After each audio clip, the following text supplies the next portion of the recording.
Isabella had always been known for her radiant beauty. Her face was the kind that turned heads, a masterpiece of symmetry framed by flowing auburn hair and eyes that held galaxies. But beneath her striking features, Isabella carried insecurities. She was a beast, and though her confidence occasionally shone through, years of unkind whispers and judgmental stares had left their mark. Her solace was the online world, where she could be herself without the weight of societal expectations. She often found herself drawn to the YouTube channel of Captain Lucas Hayes, a charismatic military man who shared stories about discipline, resilience, and kindness.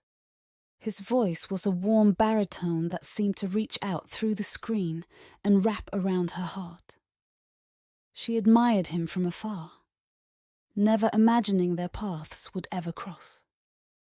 One crisp autumn afternoon, Isabella was driving home, humming along to a song on the radio.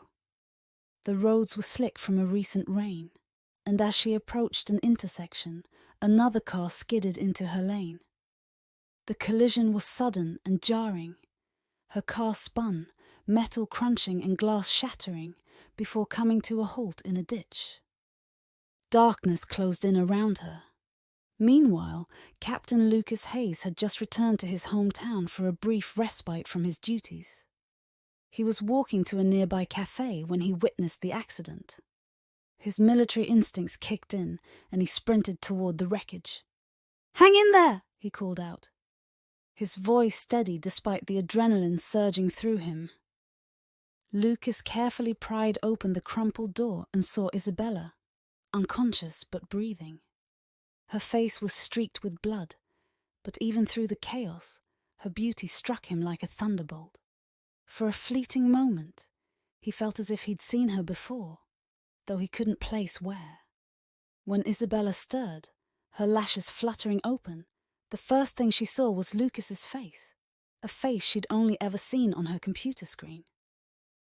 "Am I dreaming?" she murmured, her voice weak but tinged with awe. "No, Mom," Lucas replied, his voice softening.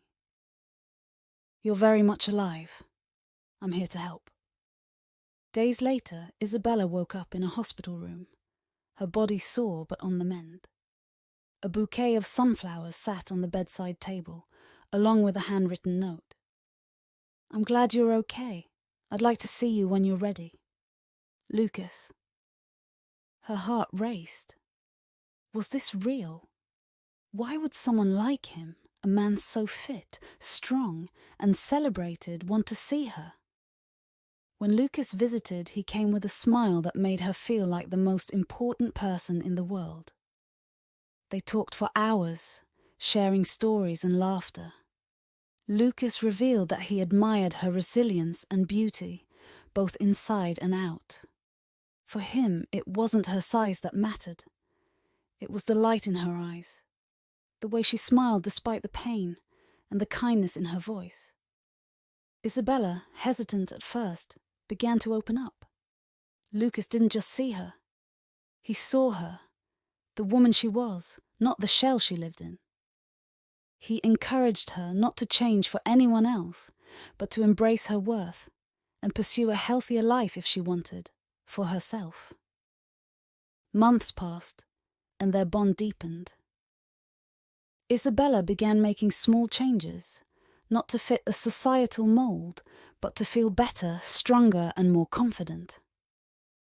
Lucas stood by her every step of the way, reminding her that she was already enough. Their love story became a testament to the power of seeing beyond the surface. Together, they showed that love isn't about perfection. It's about connection, kindness, and the courage to be vulnerable. As they stood hand in hand under a canopy of stars one evening, Lucas whispered, "The day I found you wasn't an accident. It was fate."